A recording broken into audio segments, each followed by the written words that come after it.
My parents told everyone I was dead at birth, but I've been alive in our soundproof basement for 16 years.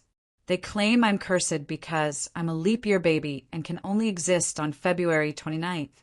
My parents told everyone I was dead at birth.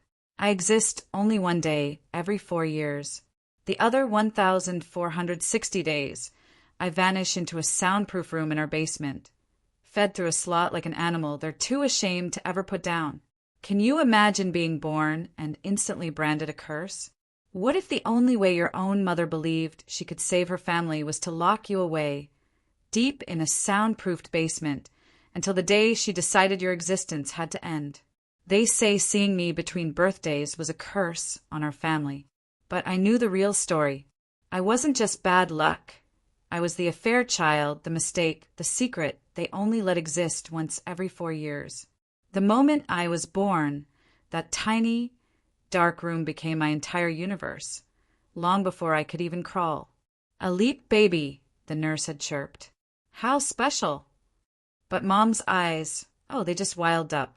"She'll only exist sometimes," she whispered, like it was a brilliant idea. "That's perfect. That's the answer." I later learned she was deep into her schizophrenia, refusing her meds, creating her own twisted reality. Dad was already hammered when they brought me home.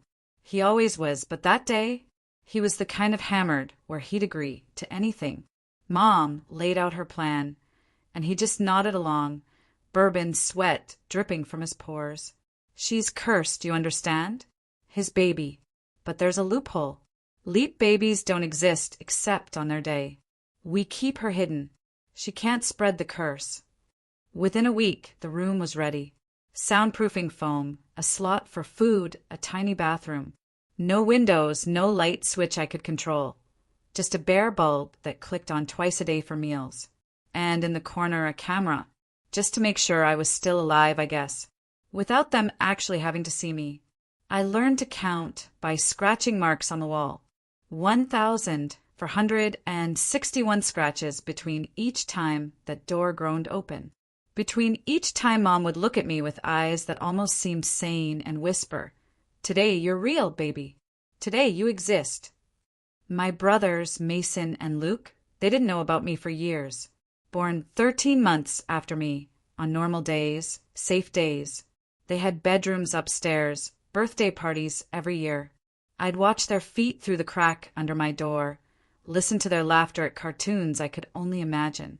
Mom told them the basement was dangerous. "Toxic mold," she'd say, "one breath and you die." But kids, they never listen. Mason found me when he was 7, and I was technically 8, though I'd only celebrated 2 birthdays. He'd kicked his ball down the stairs, ignoring Mom's frantic shrieking. He pressed his face to the slot in my door, 2 wide eyes meeting mine. "There's a girl in here," he screamed. Mom dragged him away. I heard the slap echo through the house. "That's not a girl," she told him, her voice chilling. "That's an echo.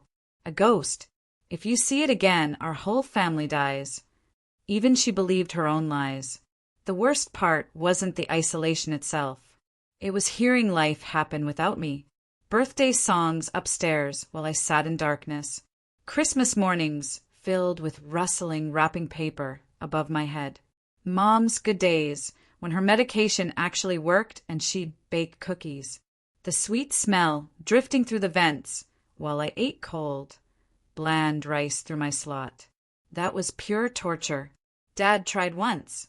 I could tell by his shuffling footsteps, the way he just stood outside my door for hours. "Linda," he slurred to Mom, "this ain't right. She's still our daughter." Mom's voice went sharp, the way it did just before her worst episodes. "Your daughter? Your daughter? You want the curse in our house? You want Mason and Luke to die because you're too weak to protect them?" The shuffling footsteps never came back. I taught myself to read from the books Mom sometimes threw through the slot, always about curses, demons, protection spells. By 10, I understood schizophrenia better than most doctors. I knew Mom's patterns, when the voices would come, when she'd pace above my room. muttering about the curse spreading through the floorboards. I knew Dad drank more on those bad days, and I knew my brothers had learned to pretend I didn't exist. February 29th, 2020. My 4th birthday. 12 years old, but only 4 birthdays celebrated. Mom opened the door, and I blinked in the hallway light like some pale, startled creature. Streamers, balloons, a cake with 4 candles. "Today you're real," she sang, manic energy crackling around her. "Today the curse sleeps." Mason and Luke hid behind Dad, absolutely terrified of the basement ghost their mother sometimes acknowledged. I tried to speak, but I barely remembered how. When you only talk one day every 4 years, words feel strange in your mouth. "Hi," I managed. Luke started crying. "Make it go back," he whimpered. "It's scary." The hope I'd carried for 1,461 days just shattered. That's when the seizure started. Maybe from the darkness, the malnutrition, the endless silence. I'd convulse on that cold concrete floor, alone, biting through my tongue with no one to help. Mom would just watch through the camera, taking notes. "The curse is fighting back," she'd mutter. Dad would bring extra bourbon to bed those nights. I started leaving messages under the door, scratched onto scraps of cardboard with my fingernails. "Please help me. I'm dying. I won't curse you." Mason found one once. I heard him sound out the word slowly, then Mom's frantic footsteps, her shriek, the lighter clicking. She burned them all, explaining that demons wrote notes to trick children. Another time the state came. Someone had reported screaming from our house. Mom smiled her medication smile, showed them around. The basement door had been painted over, wallpapered, hidden behind a bookshelf. "Just 3 of us and the boys," she chirped. The social worker noted the happy family, the clean house, the normal children. They never came back. February 28th, 2024. Tomorrow would be my 5th birthday.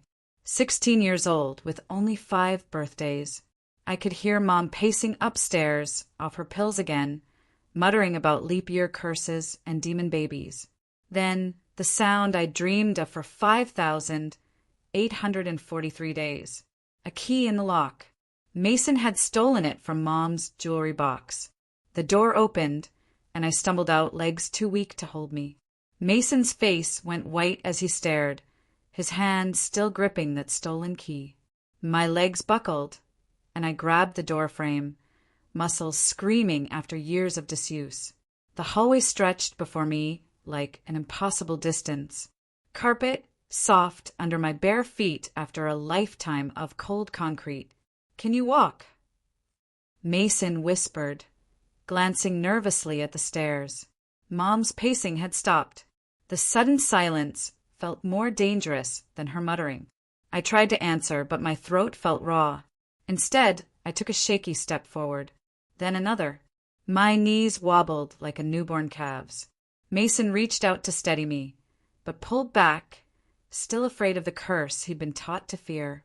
The house looked nothing like I'd imagined. All those years listening to life above me, I'd built elaborate pictures in my mind. Reality was smaller, dingier. Family photos lined the walls. 3 children smiling in every frame. The 4th child existed only in a locked basement, edited out of their perfect lie. A door creaked upstairs. Mason's eyes went wide, and he shoved me toward the kitchen. "Hide," he hissed. "She's coming." I stumbled behind the refrigerator. My heart hammered, so loud I was sure she'd hear it. Through the gap between the fridge and wall, I watched her descend. Hair wild, nightgown stained with old coffee. Mason. Her voice had that sharp edge that meant the voices were talking to her again. "What are you doing up?" "Getting water," he said, trying to block her view of the kitchen. Mom's eyes narrowed. She pushed past him, nostrils flaring like she could smell my presence. "Something's wrong. The balance is off. The curse is moving." She headed straight for the basement door. My whole body tensed. In seconds, she'd see the empty room, The open door, the missing prisoner. Mason followed her, hands shaking. The shriek that erupted when she saw the empty room, it rattled the windows. No, no, no, no, no.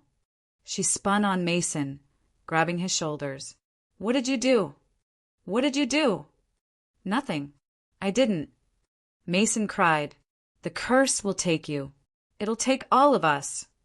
She shook him hard, his head snapping back. Where is it? Where is the demon? Dad's heavy footsteps thundered down the stairs. Linda, what the hell? It's gone. The thing is gone. We're all going to die. I pressed myself smaller behind the refrigerator, watching Dad take in the scene. His bloodshot eyes moved from the open basement door to Mason's terrified face, to Mom's manic rage. For a moment, I thought he might actually do something. Instead, he reached for the bourbon bottle on the counter. We need to find it. Mom released Mason and started pacing. Before midnight, before the leap year begins, if it's free on its birthday, the curse becomes permanent. Mom, please. Mason's voice cracked. She's not a demon. She's just, the slap echoed through the kitchen. Never call it she. It's a thing. A curse. A mistake that should have died 16 years ago. I bit down on my fist to keep from crying out. Every word carved deeper than the loneliness ever had. At least in the basement, I could pretend that somewhere, somehow, they loved me. That fear kept them away.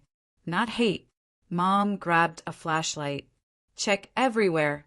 The attic, the garage, the shed. It can't have gone far. Look at how pale and weak it is. Probably can't even make it to the property line. She was right about that. My legs already ached. 16 years of darkness and malnutrition had left me with the strength of a sick child, but I had something they didn't expect. I had 16 years of listening, learning, planning. I knew Mom's patterns better than she did. Dad took another swig of bourbon and shuffled toward the back door. I'll check the shed. Take Luke, Mom ordered. He needs to learn. This is what happens when we let our guard down. Linda, the boy is asleep. Get him. Dad trudged back upstairs. Mom continued her frantic search, checking closets behind furniture. Mason stood frozen, guilt written all over his face. Why did Mom keep switching between calling her daughter it and baby on birthdays? It was a strange, terrifying dance. What was truly driving these wild mood swings beyond just her illness? When Mom disappeared into the laundry room, Mason darted to the refrigerator. Go upstairs, he whispered. My room, second door on the left. Hide under the bed. I shook my head. The stairs might as well have been Mount Everest. You have to. She'll check here next. He was right. Mom's search followed a predictable spiral. I had maybe 3 minutes. I forced myself out from behind the refrigerator. Each step felt like running through quicksand. The stairs loomed. 15 steps to freedom or capture. I grabbed the railing, pulling myself up one agonizing step at a time. Halfway up, I heard Luke's sleepy protests as Dad dragged him downstairs. Why do I have to look for ghosts? Just do what your mother says. Mom's voice cut through his complaint. This is life or death. The thing that lives downstairs is loose. If you see it, don't look in its eyes. Don't listen to its lies. Just scream for me. My hand slipped on the railing. They were turning my baby brother into a hunter, and I was the prey. I reached the top of the stairs just as the search party headed outside. The hallway stretched before me. For doors, a lifetime of mysteries.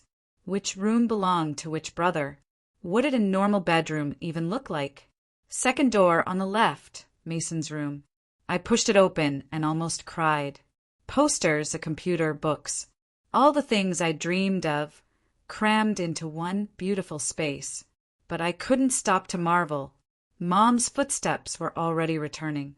Under the bed, I found a world of forgotten treasures. Dust bunnies, lost socks, old toys. I wedged myself between boxes, trying to become invisible. The door burst open. Mom's flashlight, swept the room like a searchlight. "I know you're here," she sang in that sickly sweet voice she used during her worst episodes. "I can smell the curse. 16 years of basement rot." The light passed inches from my face.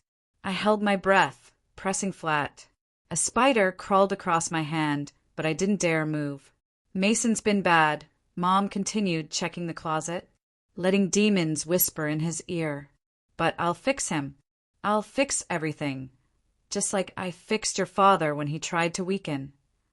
She moved to the window, checking the lock. "You think you're so clever, don't you? Learning to read, writing those pathetic notes. But you're nothing. A mistake.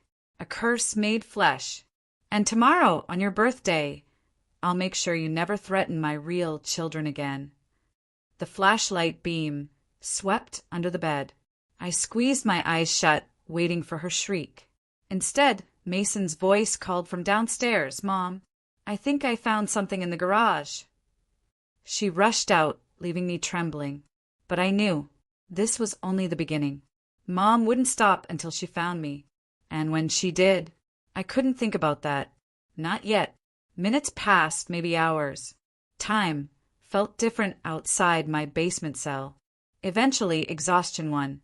16 years of broken sleep on concrete had taught me to rest anywhere, anytime.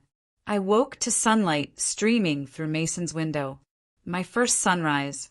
The light painted everything gold. Beautiful. Terrifying.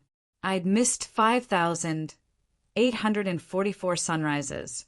Locked away while the world turned without me. Voices drifted from downstairs. Normal voices.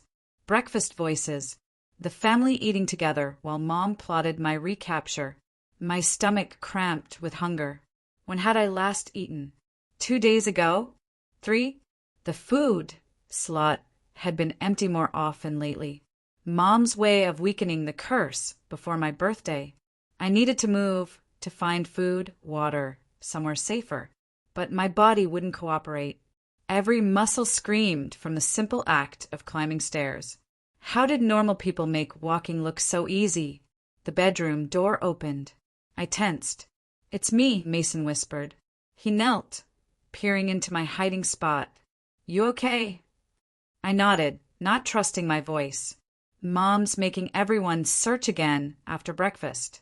She says, if we don't find you before midnight, we'll all be cursed forever." He pushed a granola bar and water bottle toward me. "I'm sorry. For everything. I should have let you out years ago." I grabbed the food with shaking hands, trying not to devour it like the animal they'd made me. The granola bar tasted like heaven. Sweet, crunchy, full of flavors I'd never experienced. "She's getting worse," Mason continued. "Dad's already hammered, and it's only 9 in the morning.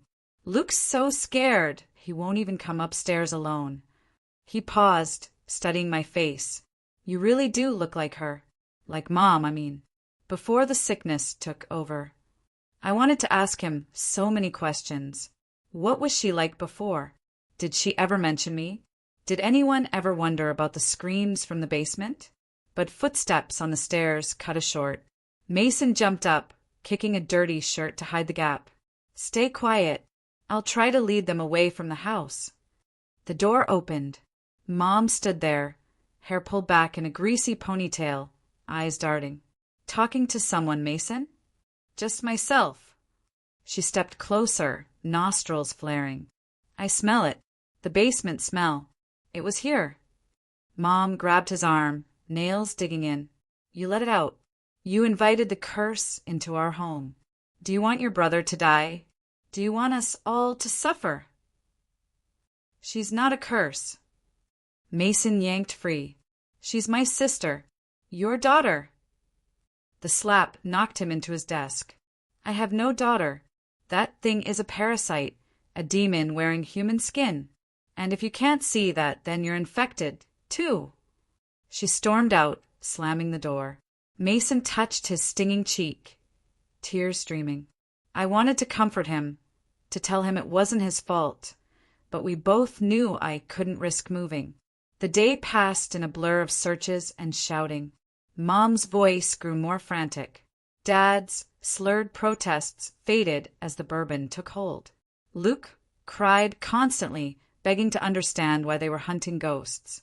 When darkness fell again, I crawled out from under the bed, my legs stiff from hours of hiding.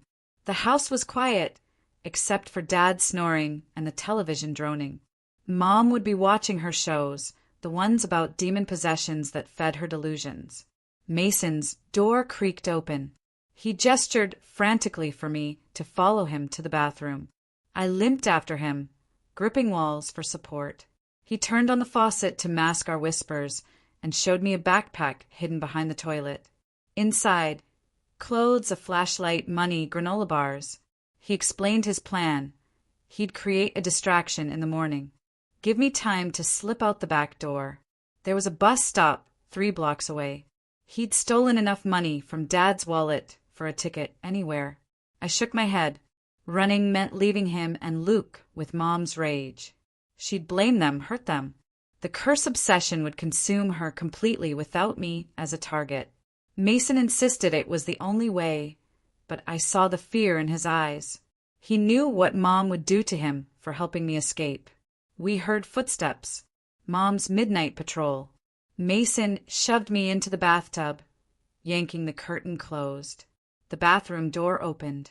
Mom swayed, eyes unfocused. She stared at Mason for a long moment, then shuffled away. We waited until her bedroom door clicked shut. I climbed out. Mason handed me the backpack, but I pushed it back. Not yet. Not until I knew they'd be safe. The next morning brought chaos. Mom had barely slept. Her hair matted, fingernails bloody. She made Dad and the boys search every room again. I hid in the attic crawl space Mason had shown me, watching through cracks in the floorboards as Mom grew more unhinged. She accused Dad of hiding me, throwing bourbon bottles against the wall. She grabbed Luke, shaking him until he admitted he'd seen something move in the shadows.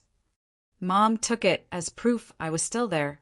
She started tearing apart Mason's room, convinced he was harboring me, ripping posters, dumping drawers, slashing his mattress open with a kitchen knife. Mason tried to stop her, and she backhanded him so hard he fell into his bookshelf. Books crashed down while Mom shrieked about demon sympathizers. Dad finally intervened, grabbing Mom's wrists as she raised the knife again. She turned on him, spitting curses, saying he doomed them all by creating me with another woman. That was news to me. I'd always assumed I was theirs, just born wrong. But Mom's ranting revealed the truth. Dad's affair, the other woman who died in childbirth. The baby he brought home in a drunken stupor, convincing his schizophrenic wife to hide his shame. The revelation sent Dad stumbling for more bourbon. Mom collapsed on Mason's destroyed bed, sobbing, pulling at her hair. Luke huddled in the corner. Mason sat among his ruined belongings, dead-eyed. This was my fault. My existence had poisoned everything. That night I made my decision.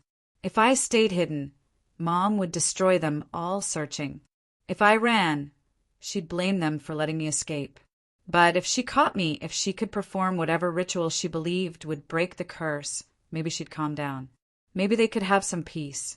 I crept down from the attic while everyone slept. My legs slightly stronger now. I made my way to the kitchen, planning to eat. Let Mom find me with food. Prove her theory that the curse made me steal. But Mom was already there, sitting in darkness. She didn't move when I entered, didn't even look up. I froze, waiting for her shriek. Instead, she spoke in that terrifyingly calm voice that meant her medication was working. She asked if I was hungry, asked if I wanted some milk and cookies, like she used to make for Mason and Luke. The normalcy of it terrified me more than her ranting. I approached slowly, ready to bolt if she lunged. But she just pushed a plate across the table, poured milk. We sat in silence while I ate, her watching me with sad eyes that looked almost sane. She told me she knew I wasn't really a demon. The voices lied sometimes, she said, but I was still dangerous, still cursed. Not my fault, but Dad's. His sin had marked me, made me wrong. The only way to protect Mason and Luke was to keep me contained.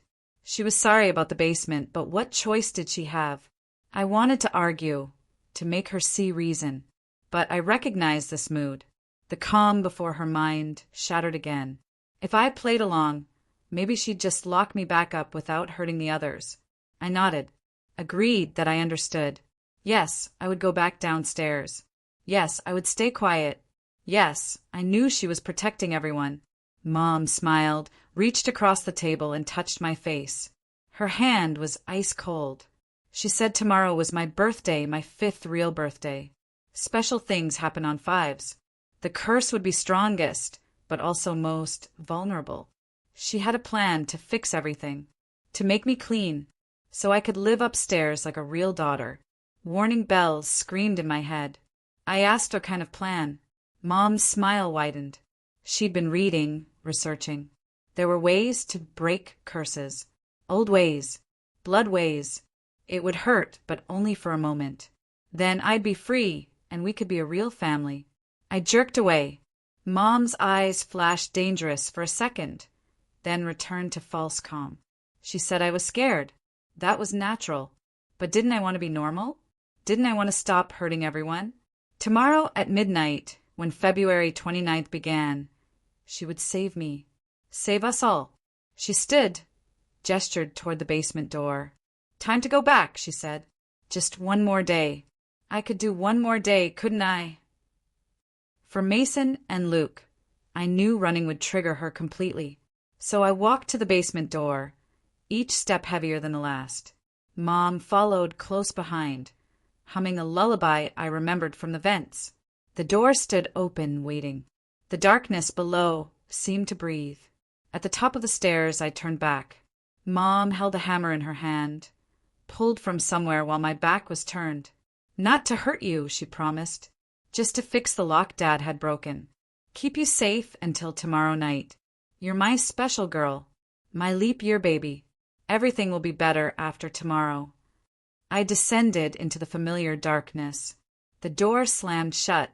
I heard her hammering, boards across it. No more food slot. No more light switch. Just darkness until she came for me tomorrow with whatever ritual she'd planned. Blood ways, she'd said. Old ways. But I wasn't the same girl who'd lived in this darkness for 16 years. 2 days of freedom had changed me. My eyes had seen sunlight. My legs had climbed stairs. My mind had tasted hope. I wouldn't wait passively for whatever horror Mom planned. The basement had a small window, painted black and boarded over. I'd never tried to break through it before accepting my prison. Now I attacked it with desperate strength, using the toilet tank lid to smash at the boards. Splinters flew. My hands bled, but I kept hammering. Upstairs, Mom was singing loud enough to cover the noise. Or maybe she wanted me to escape. Maybe this was part of her plan, letting the curse flee so she could hunt it properly. I didn't care about her twisted logic anymore. I just needed out. The first board cracked and pulled loose. Moonlight leaked through.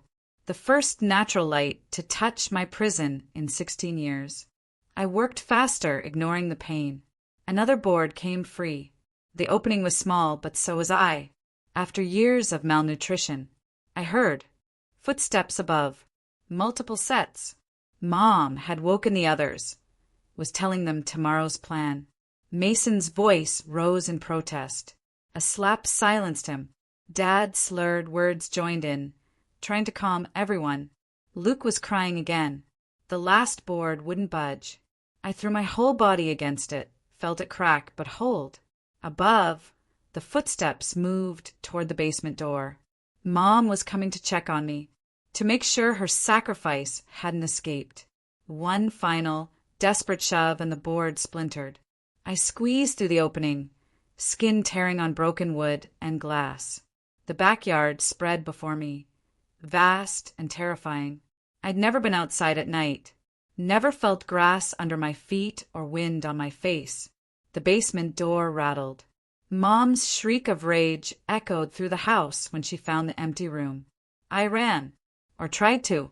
My legs gave out after 10 steps, and I crawled across the lawn, heading for the fence. Behind me, the back door burst open. Mom stood silhouetted in the doorway, hair wild, nightgown billowing. She held something in her hands, the knife from Mason's room. She wasn't chasing me, though. Instead, she called out in that sweet voice, telling me to come back. The ritual wouldn't work if I was scared. I needed to trust her. She was my mother. She loved me. I reached the fence, tried to climb. My weak arms could barely pull me up.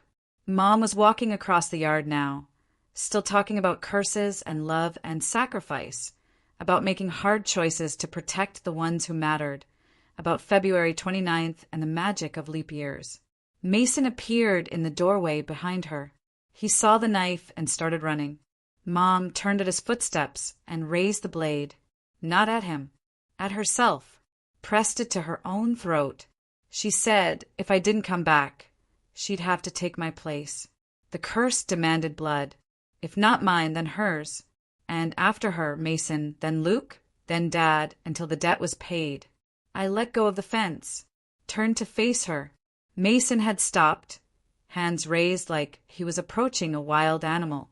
Dad stumbled outside, bourbon bottle in hand, trying to process the scene. Luke peered from behind him, eyes wide with terror. Mom smiled at me, her special girl, her leap year baby. Come inside, she said. Let her fix everything. One small ritual, and we'd be a normal family. She'd take her medication. Dad would stop drinking. The boys would have their sister. All I had to do was trust her. I took a step toward her, then another. Mason shook his head, frantically. But what choice did I have? Mom's hand was steady on the knife. She would do it. The voices in her head would make sure of that. But as I got closer, I saw something in her eyes. Not madness. Fear. She was terrified of me, of what I represented. Not a curse or demon, but proof of Dad's betrayal. Evidence of her failure as a wife. A living reminder that her perfect family was a lie. I stopped just out of reach. Mom's smile faltered. She pressed the knife harder against her throat, a bead of blood appearing. Last chance, she said. Come willingly or watch her die. Watch them all die. The curse would take everyone I'd tried to protect. That's when Luke did something unexpected. He walked past Dad, past Mason, right up to Mom, took her free hand in his small one, told her I wasn't scary anymore. He'd been wrong before. I was just a girl. His sister. Couldn't we keep her? Mom looked down at him, confusion replacing certainty. The knife wavered. Luke kept talking in his little boy voice about how lonely I must have been, how brave I was to survive, how he wanted to show me his toys and games, how we could all be together now. The knife fell from Mom's hand. She collapsed to her knees, pulling Luke against her, sobbing. The madness broke like a fever, leaving her shaking and lost. Dad finally moved, kicking the knife away and helping her to her feet. Mason ran to me, wrapping his jacket around my shoulders. We stood there in the backyard, a broken family in the moonlight. Mom clung to Dad and Luke, whispering apologies that made no sense. I leaned against Mason, legs too weak to stand alone. Nobody spoke about tomorrow, about my birthday, about what came next. Dad half carried Mom inside while Luke held her hand. Mason helped me follow, supporting most of my weight. The house felt different now. Still a prison, but the locks were breaking. The walls were crumbling. The secrets were spilling out like blood from wounds. Mom sat at the kitchen table where she'd fed me cookies hours ago. Dad poured her medication into his palm, watched her swallow each pill. She kept looking at me with bewildered eyes, like she was seeing me for the first time. Not a curse or demon. Just a broken girl she'd helped break further. Mason made sandwiches nobody ate. Luke brought down one of his stuffed animals and placed it in my lap. A small gesture that meant everything. Dad opened a new bottle but put it down untouched. We sat in silence as the clock ticked toward midnight, toward February 29th, toward my 5th real birthday. Mom finally spoke, voice raw from crying. She asked my name. In 16 years, she'd never given me one. I was always it or the thing or the curse. I didn't have an answer. How do you name yourself when you've never existed? Mason suggested we figure it out tomorrow. On my birthday. My real birthday where I got to exist. Mom nodded slowly, medication already softening her edges. Dad agreed, words slightly slurred but sincere. Luke said he had a book of baby names in his room. The clock struck midnight. February 29th began. My 5th birthday. I waited for Mom to remember her ritual, her blood ways, but she just stared at her hands folded on the table. The voices were quiet, she said. For the first time in years, they were quiet. We stayed up until dawn, not talking much, just existing in the same space. A family gathered around a table, pretending to be normal. When sunlight finally came, it found us all asleep where we sat. Mom's head on Dad's shoulder, Luke curled in her lap, Mason and I leaning against each other. I woke to the smell of pancakes. Dad was at the stove, sober for once, trying to remember how to cook. Mom sat where we'd left her, but her eyes were clear. She watched me with something like wonder, like she was seeing a miracle instead of a mistake. Luke bounced into the kitchen with his name book. He'd marked pages with sticky notes, collected possibilities. Emma, he suggested, or Sophia or Lily. Pretty names for a pretty sister. Mom flinched at sister, but didn't correct him. Mason brought down clothes from the donation bag. Real clothes that almost fit. He helped me to the bathroom. Stood guard while I took my first real shower. Hot water felt like magic. Soap smelled like freedom. When I came back downstairs, Mom had set 5 places at the table. 5 plates, 5 forks, 5 cups. A place for everyone, including me. She met my eyes and nodded toward a chair. My chair. At her table. In her kitchen. We ate pancakes in careful silence. Dad kept refilling coffee. Luke chattered about school and friends. Mason watched Mom for signs of breaking, but she just sat there, occasionally looking at me like I was a puzzle she couldn't solve. After breakfast, she asked if I wanted to see my birth certificate, the real one, not the death certificate they'd filed. She'd kept it hidden all these years. Proof I existed, even when she pretended I didn't. She brought out a small box, hands shaking. Inside were documents, photos, a hospital bracelet. Evidence of my first day of life before the basement became my world. The birth certificate had a name I'd never heard. Grace. My other mother had named me Grace before she died. Before, Dad brought me home to his wife. Mom touched the paper gently. She said Grace was a good name, a strong name. Maybe I could keep it. Maybe we could start over. She looked at Dad when she said it, and he nodded. Mason squeezed my hand. Luke asked if Grace meant I was graceful because I walked funny. The normalcy of his question made everyone laugh. Broken, careful laughter, but laughter nonetheless. Mom smiled, and for a moment I saw who she might have been without the sickness, who she could maybe be again with help. The day passed strangely. Mom took her medication every 4 hours. Dad didn't touch alcohol. My brothers taught me things. How to use a computer, how to play video games, how to exist in spaces that weren't underground. My legs grew stronger with each hour of movement. But as evening approached, Mom grew restless. The voices are whispering again, she said, reminding her of things, of dangers, of curses. She kept looking at me with growing fear. Medication fighting a losing battle against 16 years of delusion. Dad noticed first. He suggested Mom go rest, take extra pills. But she shook her head. The 29th was almost over. Tomorrow I would disappear again. That's how it worked.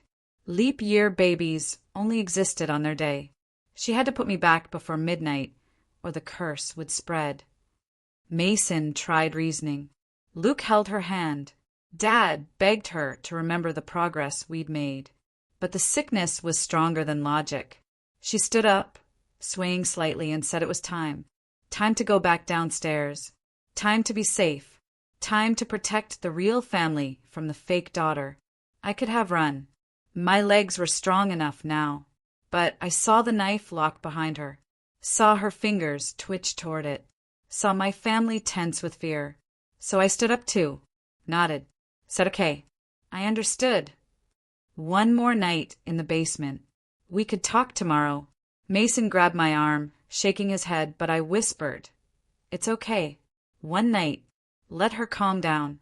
Let the medication work. Tomorrow we'll try again. He let go reluctantly. At the basement door, I turned back. Mom stood there, wringing her hands. Dad beside her, looking defeated. Luke was crying again. Mason's fists were clenched. My family. My broken, beautiful family. I told Mom I forgave her. For the basement. For the darkness. For the years of being nothing. I understood she was sick. That the voices lied. That she did what she thought was right. Her face crumbled, and she rushed forward, pulling me into the first hug of my life. She smelled like soap and sadness. Her arms were burned thin around me.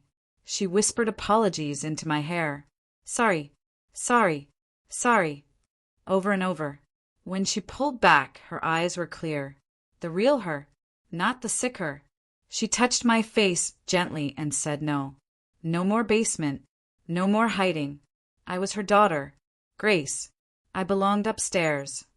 The clock chimed 11:30. 30 minutes left of February 29th. Of my birthday. Of my existence. According to her delusion. Mom looked at the clock, then at me. The voices screamed in her head. I could see it in her eyes. But she turned away from the basement door. We went to the living room instead. All 5 of us sat together on the couch like a real family. Mom held my hand on one side, Mason on the other. Dad put his arm around Mom. Luke curled up against my other side. We watched the clock, waiting. 11:45. Mom's grip tightened. The voices were getting louder. She whispered, telling her horrible things. What would happen when midnight came? How the curse would consume us all. How she'd failed to protect her real children from the imposter. 11:50. Mom was shaking now. Dad tried to soothe her, but she pulled away. The medication wasn't working anymore. 16 years of delusion were stronger than a few pills. She stood up, pacing. We all watched her, tense, waiting for the break. 11:55. Mom stopped pacing. Looked at me with wild eyes. Said she was sorry. So sorry, but she couldn't risk it. Couldn't risk them. Started moving toward the kitchen. Toward the knives. Mason jumped up. Dad followed. Luke clung to me, terrified. I sat frozen, watching my family fracture again. Mom screaming about curses. Dad begging her to remember her pills. Mason blocking her path. 11:58. Mom broke free and ran. Not to the kitchen. To the front door. Threw it open and stumbled into the night. We all followed, calling her name. She stood in the middle of the street, arms spread wide, looking at the sky. 11:59. Mom turned back to us. Her face was peaceful now. She said the voices had told her the truth. The only way to break the curse was to remove herself. She was the poison, not me. Her sickness had stolen 16 years from an innocent child, had turned her family into prisoners. The curse was her, and she could end it. The clock began to chime midnight. Mom smiled at me, called me Grace, said she loved me. Then she turned and ran. Not down the street. Straight across. Toward the highway at the end of our neighborhood. Dad sprinted after her, surprisingly fast. Mason grabbed Luke and me, holding us back. We heard the screech of brakes. Dad shout. Then silence. March 1st arrived. I still existed. The curse was broken, but at a cost none of us had imagined. We stood in the doorway of our broken home, waiting for sirens, waiting for Dad to come back, waiting for Mom, but knowing somehow that only one would return.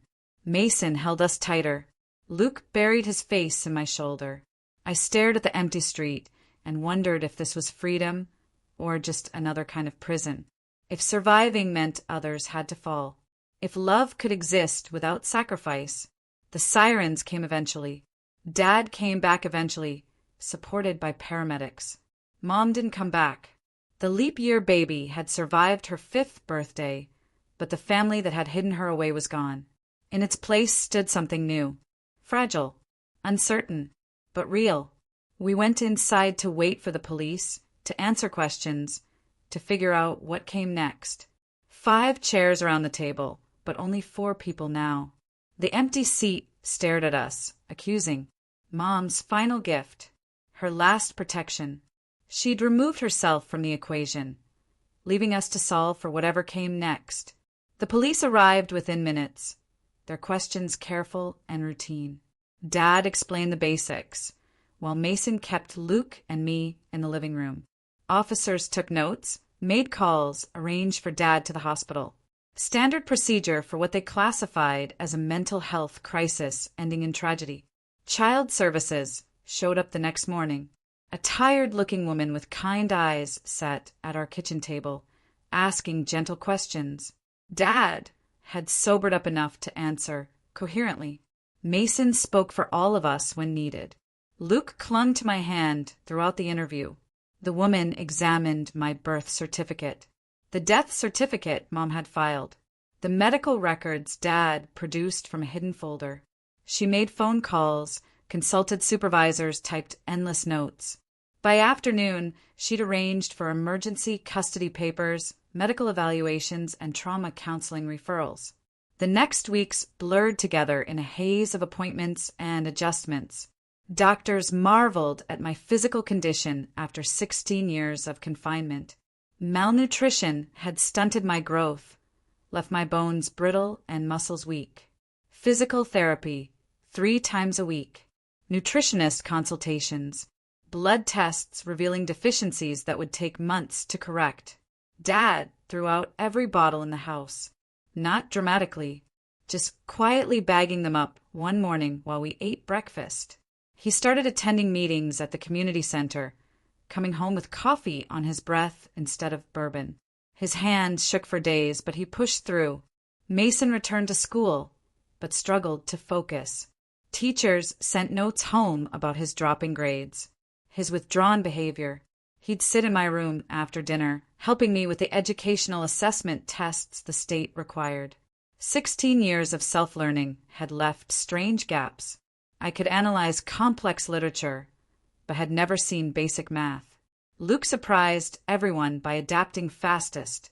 He brought friends over to meet his new sister, explaining matter-of-factly that I'd been sick but was better now. Kids accepted the lie easier than adults would have. He taught me playground games, patient when my coordination failed. The house felt different without Mom. Her absence was a physical thing, a mom-shaped hole in every room. Dad packed her belongings slowly, one box at a time. Some days he'd stop mid-fold, staring at a dress or photograph, lost in memories of who she'd been before the sickness took hold. I found her medication bottles hidden throughout the house, behind books, inside shoe boxes, tucked under bathroom sinks. Evidence of her struggle to stay well, to fight the voices that ultimately won.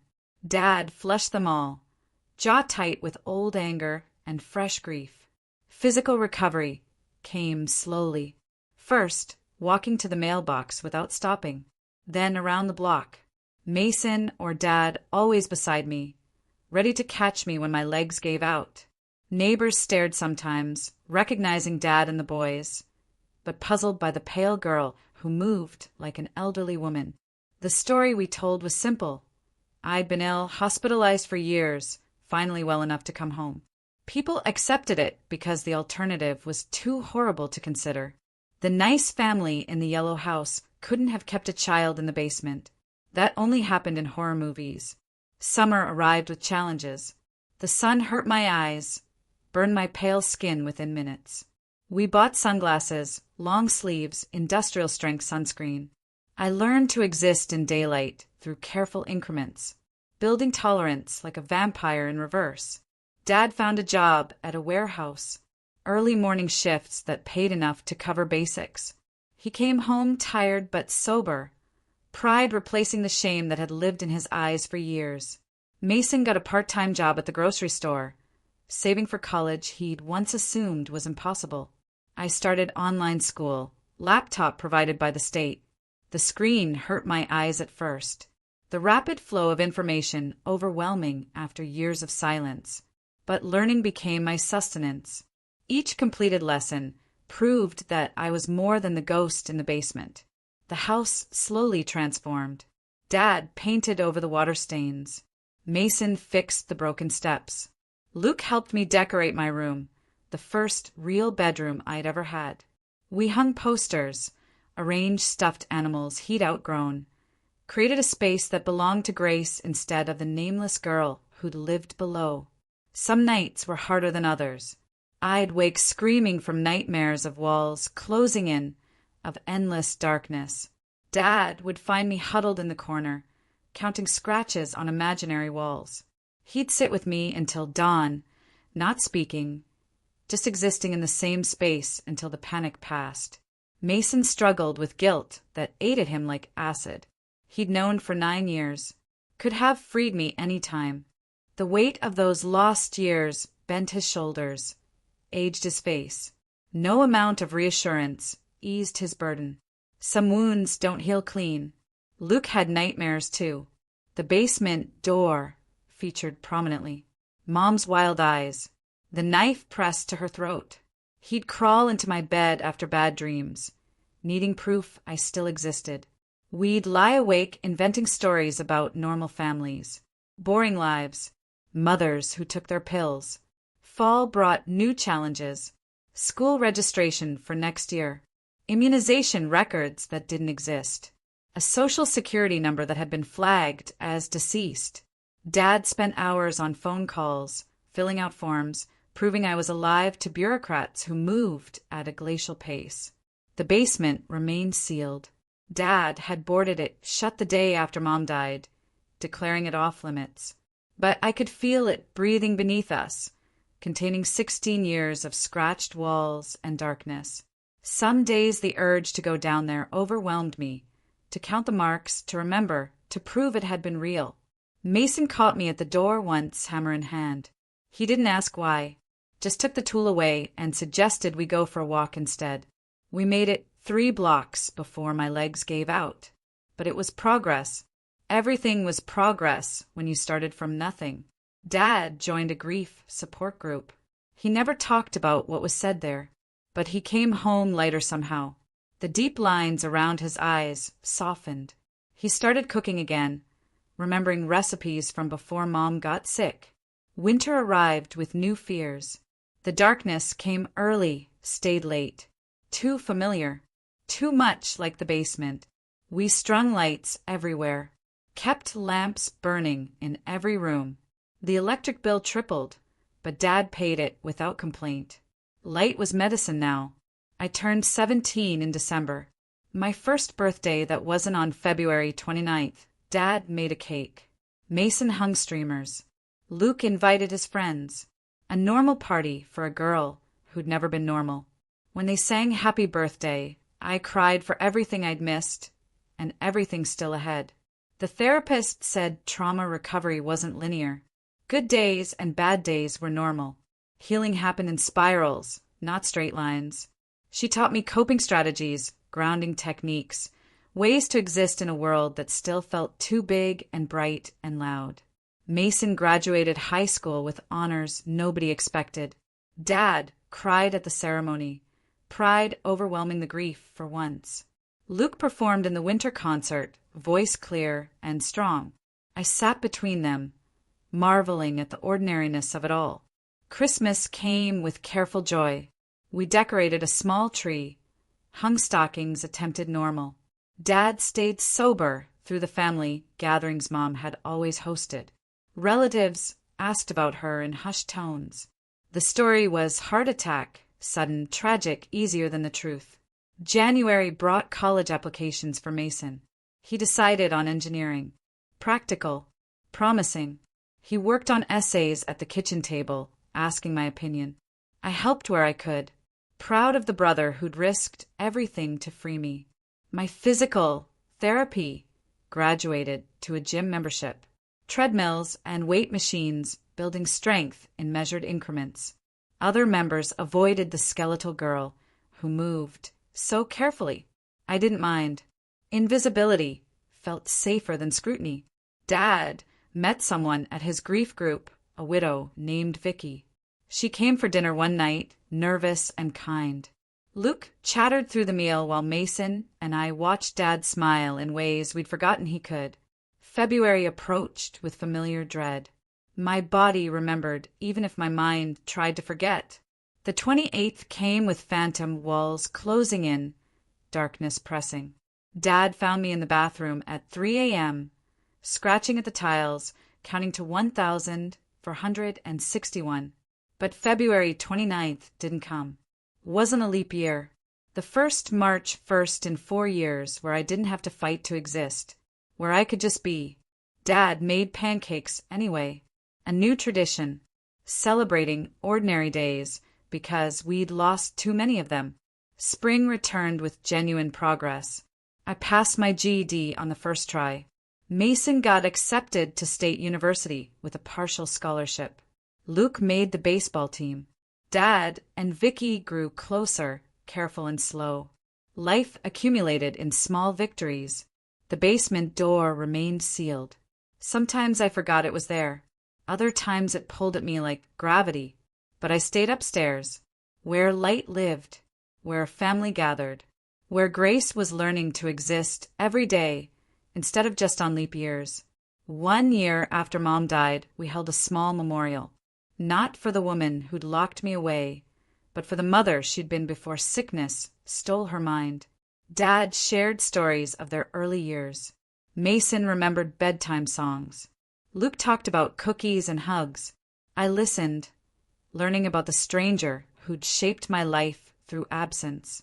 We ordered pizza, ate it on the floor. And honestly, pizza on the floor just hits different when you've spent 16 years eating through a slot. I'm out here, truly living my best life now. So tell me, what would you have done in my place? Have you ever faced something so impossible and found your way out? I really want to know what you think.